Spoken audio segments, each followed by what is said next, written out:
So the next thing we're gonna make is a liniment. And in Western herbalism, we don't use liniments very often. In Chinese herbalism, we use liniments a lot. Liniments were traditionally used by the Shaolin monks for all of their martial arts injuries.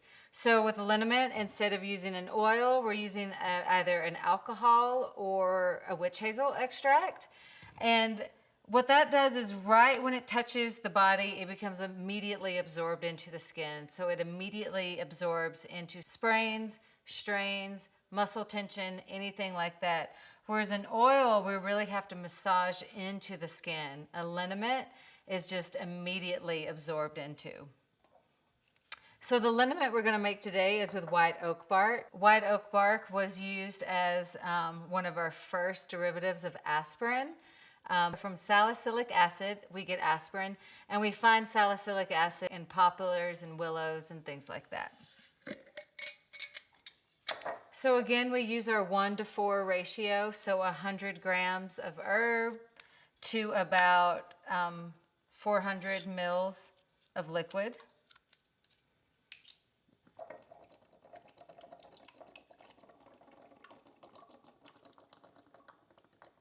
And since it is an external product, you could definitely do it. Really, we could fill this whole thing with white willow bark if we wanted, because we're not going to take this internally.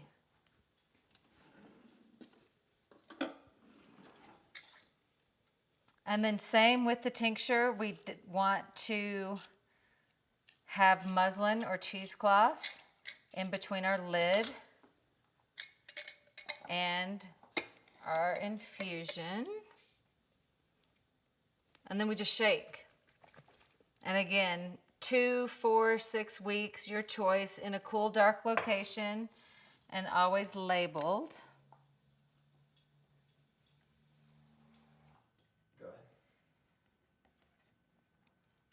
And so always label and date your product. And if it is a product that is not to be taken internally, always write external use only, because you'll have that roommate or partner who just wants to taste everything that you make, and then they could potentially harm themselves by taking an external product internally. So we have labeled it. Generally, I would put tape over the label, because if any liquid does get on this, it's going to make the label run.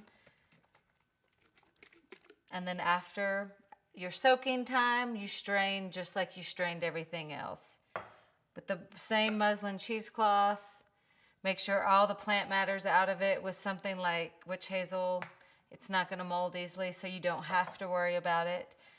Anytime we are working with therapeutic oils or liniments or salves, once you've strained the product, if you wanted to add some essential oils to it to make it stronger, you wait until after you've strained it to then add the essential oils.